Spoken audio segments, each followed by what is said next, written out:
sometimes in these conversations, um,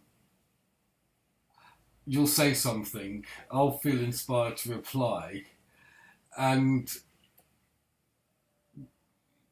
I guess I'll notice after I said it, it's not on topic, and you'll just ignore it. And I'm just wondering what happens in those moments. Do you, hear what I'm saying and just, realise that it's off topic, or do you not even, does it not even register it's so off topic?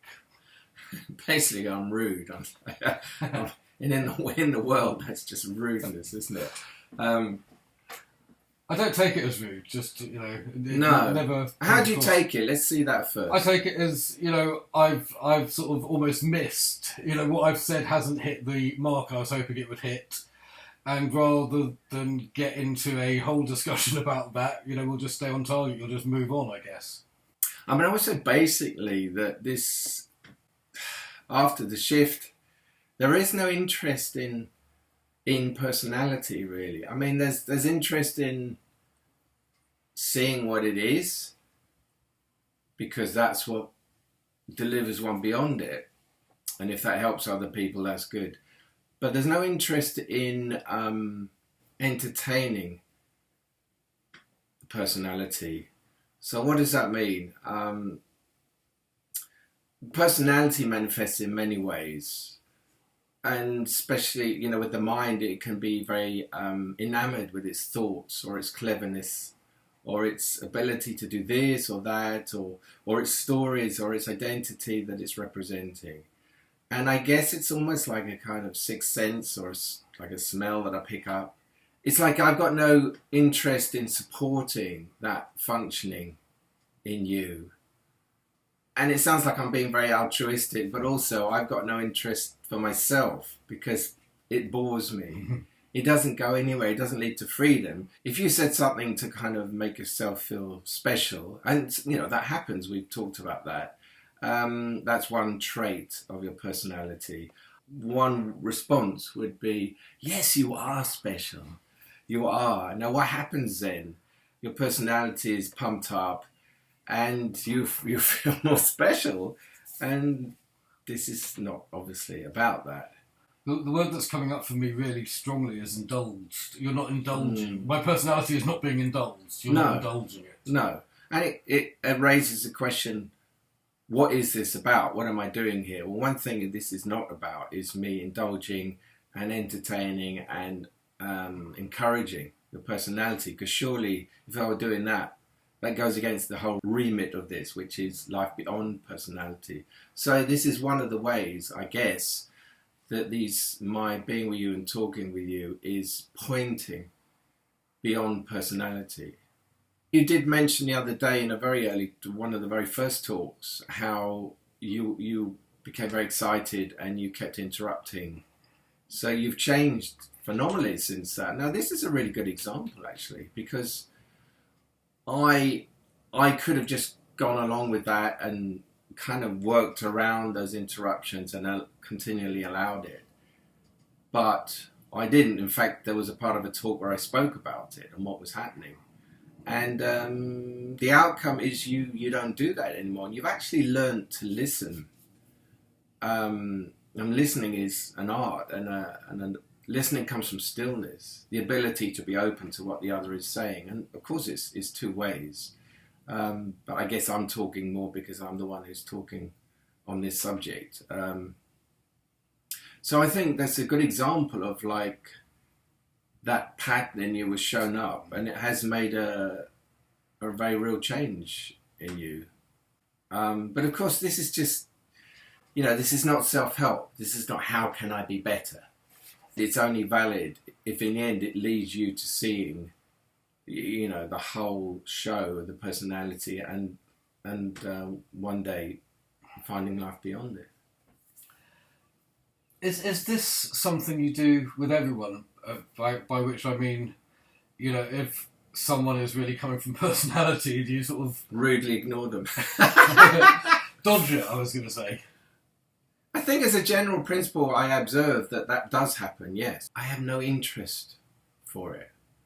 It's like energy down the drain, It's almost like energy that goes towards encouraging or consoling or puffing up personality is energy, for me, just like wasted.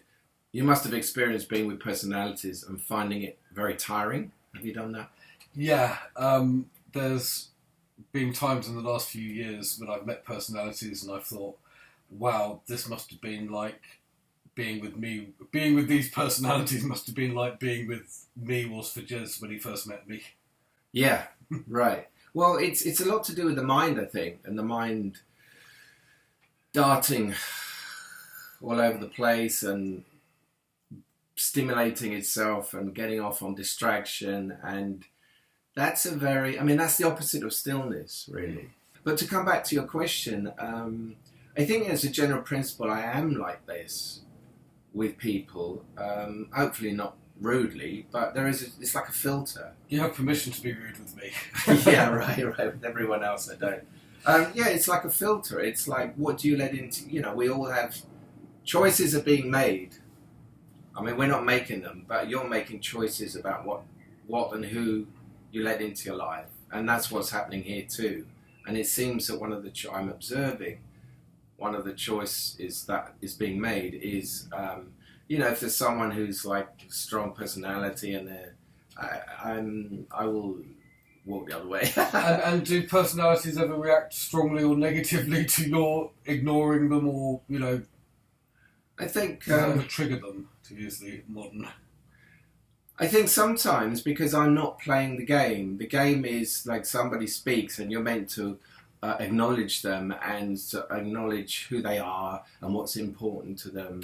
And I acknowledge people's... I feel that this acknowledges in people what's true in them and what's real and their love and their being. I mean, I acknowledge that. But I don't really acknowledge, I don't have energy, I don't give sustenance to what isn't. But, of course, beyond all this, they are like they are. It's none of my business, really. But this system has the ability to turn away from that kind of activity. Once again, I'm just observing how this seems to work. I'm not doing this. I'm just, even as we're talking, I'm thinking, yeah, am I like that with people? Maybe. And maybe you'd have to ask some people how they found me. Maybe some people find me cool or rude. But I wouldn't say I am cool or unfeeling. I mean, I'm feeling, but I don't have any, I don't play those games that people play out there of stroking other people's egos and saying, you're okay. What would you do if someone took offence at something you'd said or done, for example? Well, I feel my responsibility is to be true to this. I mean, even saying that, my responsibility. It's not something I'm doing, but this is how it works. That after the shift, there is only, the alignment is to this. So everything that one does and everything one says really comes from this place. What happens once it's left my mouth is really nothing to do with me. Someone's response to it is really not my business. I feel as long as I've spoken the truth of this as best I can, that's all I can do. And it will have repercussions and responses. I can imagine that in people sometimes. I can imagine there are bits in the books, there are bits in the books that I struggled with, aren't there? Yeah. So people will react, people will take offense, or... I've had very strong reactions sometimes, and some of the people have written to me and taken offence at this or that. And, I'm not... Their personality is offended because it shows up where there's personality hiding. Otherwise, they could disagree, but they wouldn't need to be offended. If you take offence, it means, like I said this in another video, if somebody attacked this and what I'm doing here, I wouldn't be offended. People have the right to disagree with this. And from this point of view, it's like, well, unless you're here, you wouldn't really agree with this. If you were finding this and on the way to here, you would start to agree with it because you would see where it was coming from and you'd have like knowledge of that. So it's almost like you could expect disagreements from out there. And yes, sometimes it's been very strong and kind of aggressive because the personality fights and it doesn't want to be exposed. And if you find that's a kind of soft spot where the real pain is, where the real defense is, then the anger can arise and start kind of making me wrong and what I've said wrong. Now, maybe I am wrong. That's another question. So I'm not asking everyone to take everything I say as this is how it is. I'm putting it out there as a statement of this is how it is from this point of view. But it's up to the listener or the reader to find out for themselves. So, of course, that's a mistake to ever just take on board without finding out oneself, because that's not understanding at all. The question came up: how do I, know what you're saying is true, or why do I have time for it? I mean, I don't know if that's for another conversation. I think that's a good question. So, part of it is you've never, tried making me do anything, which I find, there's never any push. There's never any, I could almost smell it, maybe. I could almost smell an ego, maybe. I think, a personality at root. And part of that is just where I've been in life. And, I have been involved in religious organisations and personal development organisations. And I guess, you get a sense of their energetic source after, sooner or later. Yeah. And again, with yours, there's a lot, it feels like a lot of nothingness. There's not, It's a big bag of nothingness. It's a big bag of nothingness pushing you. That's not what I'm offering. But it's not, there's not a personality. I can't feel an ulterior motive or something else, in our conversations or in, anything you say. No. You've never asked me to give you anything, to do anything, to be anything. You've made suggestions, maybe. Yeah. Well, you might like to try this or this might work. But, it's just... So it's really hard to describe something that's not there, though. So, again, but it's there's no bad smell. Yeah. Or bad feeling, that I get when, and if there ever would be, I think I'd also be able to say, well, that's coming from my personality. This is about me. Or, if there's times when I have, had difficulties, it's always been quite easy to locate them over here rather than over there. So what does that do to your approach and your relationship to this, that it's like that for you? I've always been very open-minded, because there's no pressure again. I've always been very open to it, but I've not really, If I came on hard and said, this is how it is and you've got to do this, you would have immediately even just coming on hard in any way, not going to say anything, but just, I've got to talk to you about this, Matthew.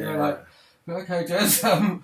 What's interesting to me is how long it's taken me to get this, to really have a sense of what's going on here, how it relates to my own life experiences. And just, working with you on the book, it's been, on the books, it's been 3 years and the biggest breakthroughs are, coming 3 years later. In the beginning, my view was and I was working on these books, there was something you wanted to share with the world, I was helping you share that. It was lovely, it was great to help my friend. It was more just a job, right? Yeah, it was a job that was interesting. Yeah, you were interested, but it was just a job. Yeah, not just a job. There was. I don't know. I don't think I allowed myself. I think you to hope. I think I got the hoping that I might get something from it. Yeah. Wasn't the right way to approach it. What you're really talking about is readiness, I think, isn't it? Because you weren't at that stage in your life. You weren't ready. I think I was on some levels, but not in the way that mattered. There was a desire for it, but not a readiness. When you consider the journey you've been on, like we mentioned earlier, how things I say can hit a spot that's a personality is very sensitive and protective around, and then anger comes up and it tries to shut this down and disprove it. And one way to do that is to make me wrong. And of course, this happened between us. And, it was serious, and this nearly ended. We've been friends, 15 years?